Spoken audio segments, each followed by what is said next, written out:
we have to talk about the tragedy in Minnesota, where an American woman was shot and killed by ICE officers after a confrontation that went awry.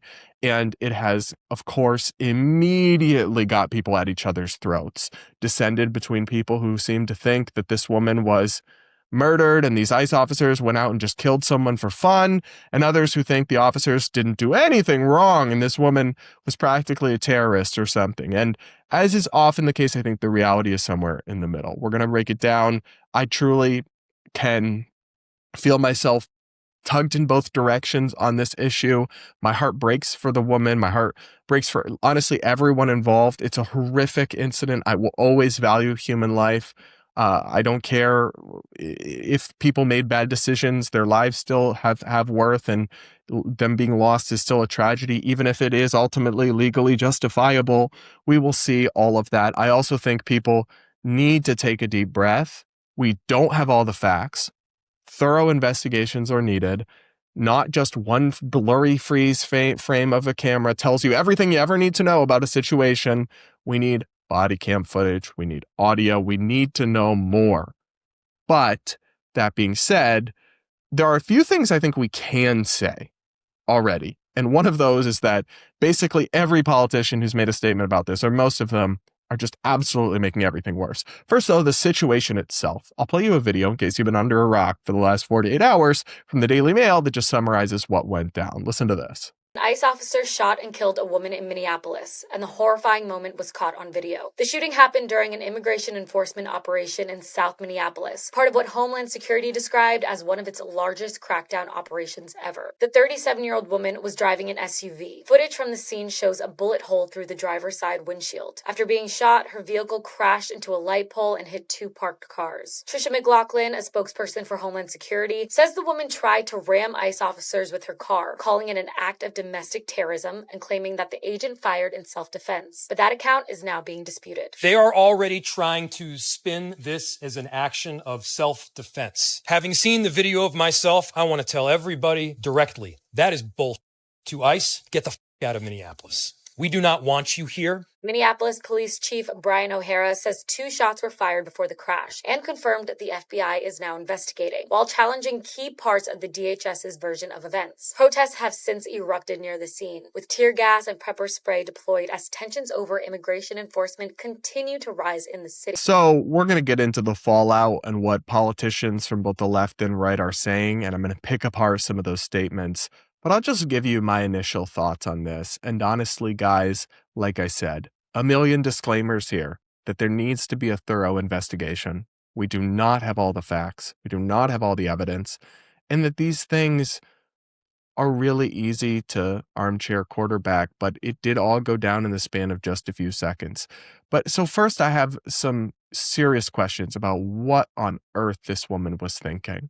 Why are you parked in the middle of the street? Were you intentionally trying to block ICE operations? Because if so, you can't do that. That is a crime.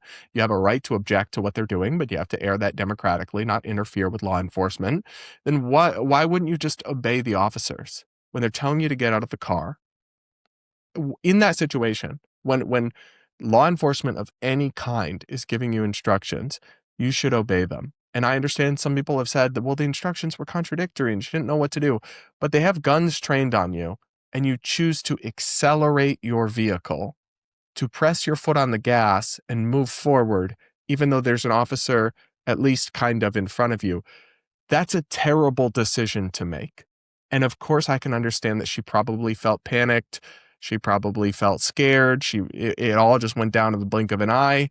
But that is like the worst possible thing she could have done. And the situation could have been avoided if she had made smarter decisions and complied with law enforement, not tried to flee from them. Not to say it's not a human, I can understand why you'd get scared and want to flee, but you can't do that. And these are terrible things that Democrats and progressives need to stop encouraging people to mess with or interfere with ICE or stop defending people who do and say that they're just protesting when you literally are like blocking government vehicles and other things that we've seen in the past. It is a really dangerous game they're playing, and people will get hurt in these confrontations. But I've also got so many questions for these officers where things, and I'm no expert in this, so take my opinions with grains of salt, but why are your guns even out? Why are you all approaching her guns drawn? That might have been part of what made her panic, right? But she wasn't threatening anyone actively, but you've got your guns out just because there's a car in the middle of the street? That doesn't seem normal. That doesn't seem like following protocol or rules. I guess, again, this will all come out in an investigation. Why did the officer position himself in front of the vehicle?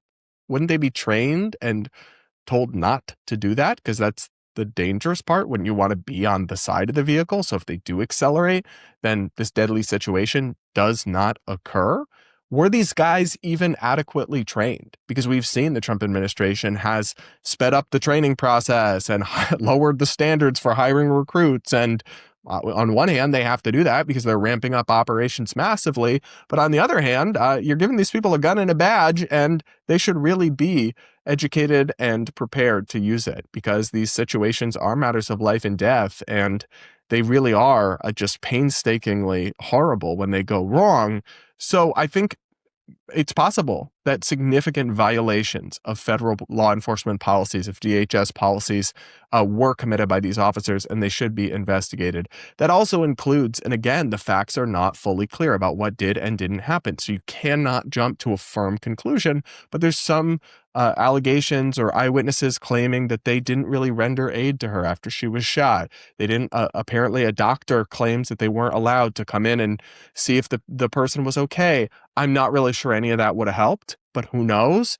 And I'm not sure that that's an accurate accounting of affairs, but all of that should come out in an investigation, because of course failure to render aid is not acceptable for law enforcement and would surely violate some policies. Now, all of that being said, there should be an investigation. This should be treated as seriously as it is. But ultimately, I wouldn't be shocked if if they charge these officers with murder, if it goes to trial, or like the officer that shot her rather. I don't think they would charge the other officers, certainly not with murder, maybe with some violations of DHS policies, but that's not a criminal matter. But what I will say is I would not be shocked if the shooting was ultimately ruled lawful and not murder. Because if you are a law enforcement officer, you're in front of a vehicle, and she accelerates at you. I've seen camera angles where it looks like she strikes him or hits him with the vehicle, and then he shoots. I mean, that there's going to be an argument that his life is in danger. He feels a reasonable fear that she's a weapon. A vehicle is a weapon, and hitting someone with a car or running a car for legal and self-defense purposes can be considered a justification for lethal force in some scenarios. I've seen serious, credible people argue that will be ruled a justified shooting, and maybe it will. I honestly don't know. The problem I have with that, I mean, I have a bunch of problems with it, but the first shot goes through, from what I've seen, the dash or the front window of the vehicle. There's then multiple shots, and there's stills of after she turns with the car, him shooting through the driver's side window at her. Those shots seem much harder to legally justify to me than the one where she initially accelerates straight at him and he shoots and it goes through the front. But then you can see in some of the footage, and again, all of this needs to be thoroughly vetted and investigated. We need a very clear, factual, objective picture about what happened here before you can reach a final conclusion, in my view. But when she turns and then it's like going away from him, and then he's on the side and he keeps shooting, those shots seem hard to justify to me, legally and morally. Though what I've heard from some people is that it all happens in the span of like 5 seconds. And 1 second she's driving at him and he's panics and thinks he's going to die and shoots and then just keeps shooting. I don't know. But I don't see how those shots can be justified as self-defense. And you do have an obligation to evaluate each use of lethal force, and you can't continue doing it once it's no longer justified. At least I don't think so. The whole thing is an absolute mess. My heart breaks for everyone involved. I'm not ultimately here to tell you, I'm not a legal expert to tell you whether it's illegal or not. It's a dangerous situation. Bad decisions were made all around. And I think the whole thing is an absolute disaster. That's really all I have to say about it. But the politicians decided to get involved and calm everything down and remind us that, we're all Americans. We all care about each other's lives. We can't let these issues tear us apart. We should always value human life. We got to gather the facts. Don't jump to, yeah, no, just kidding. They didn't do any of that. Here's AOC ranting and raving about this after it happened based on, just footage, blurry footage she'd seen or something. Listen.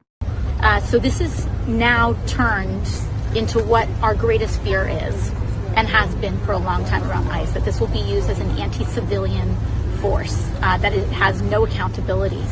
At the end of the day, what we saw today is a murder. And murders in cold blood need to be prosecuted. I'm sorry, but calling this a murder in cold blood before any investigation, when lots of the facts are not known, when the law enforcement officer involved may or may not had a reasonable fear for his safety, just based off grainy footage you've seen and hot instant takes of still frames, is reckless. It's irresponsible. And it's only going to bring the temperature up and have people, I'm worried, and I can understand why people are worried. There might be more riots and looting and more violent clashes, and more people could get killed in Minnesota or elsewhere in the country, and you're just pouring fuel on the flames. Seriously, what does you just accusing, coming out and stating as fact that he is a cold-blooded murderer, what does that do other than inflame things? You cannot possibly know that definitively or conclusively based on a few seconds of footage you've seen on social media. The same way I don't think you can unequivocally confirm for sure that it was a perfectly good shot and you did nothing wrong. All of this needs to be investigated by professionals from an objective point of view. And yet you have people coming out here and fanning the flames. But it's not just AOC. Don't get me wrong. It's not just Democrats doing this or the mayor who's saying, fuck ICE, get out of Minnesota or Minneapolis. That's also obviously immature and just, he's like cosplaying a tough guy on TV. But then you have Kristi Noem, the DHS secretary, coming out and just like spreading incorrect information after this went down. Listen to this. I want to start out by addressing the loss of life that we saw here in Minneapolis today. Any loss of life is a tragedy, and I think all of us can agree that in this situation it was preventable. I've spoken to the president today on the situation here on the ground. I also just got off the phone a little while ago with Governor Walz and spoke to him as well. I want to reiterate first with all of you the facts of what happened today. At 10:25 a.m. Central Time, Immigration and Customs Enforcement were carrying out lawful operations here in Minneapolis.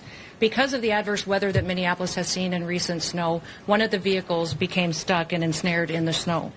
Law enforcement were attempting to push out this vehicle, and when a mob of agitators that were harassing them all day began blocking them in, shouting at them, and impeding law enforcement operations.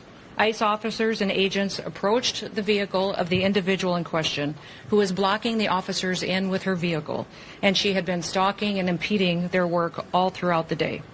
ICE agents repeatedly ordered her to get out of the car and to stop obstructing law enforcement, but she refused to obey their commands.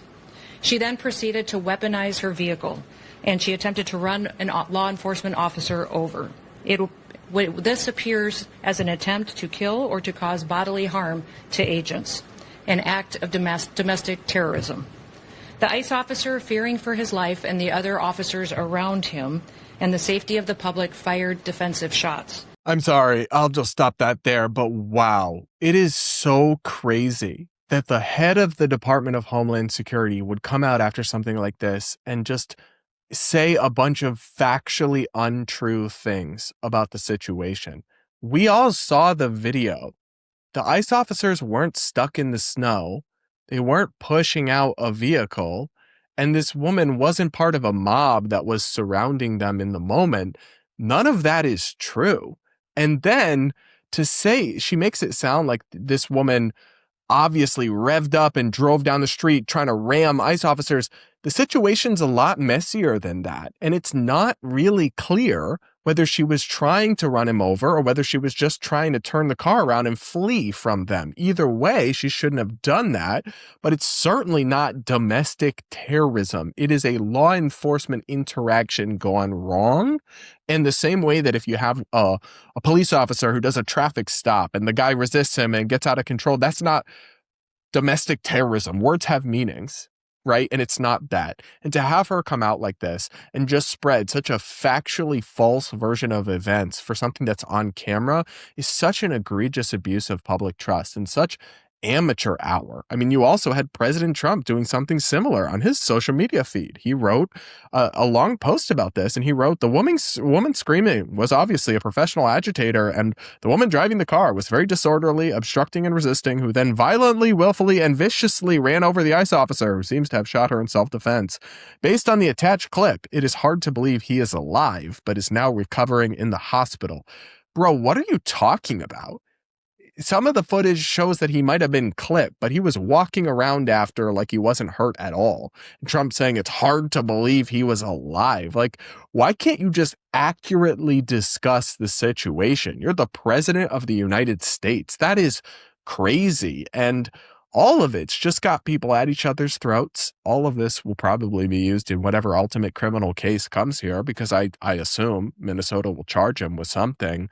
But the whole thing is an absolute masterclass in how our political class should not respond to a national tragedy, to an intense moment of stress that changed multiple people's lives for the worse irreparably.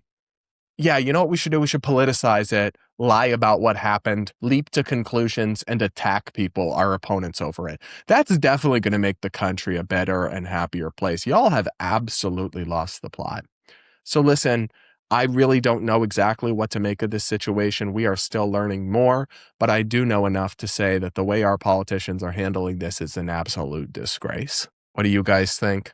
Let me know in the comments. Make sure to subscribe, like, yada, yada, yeah.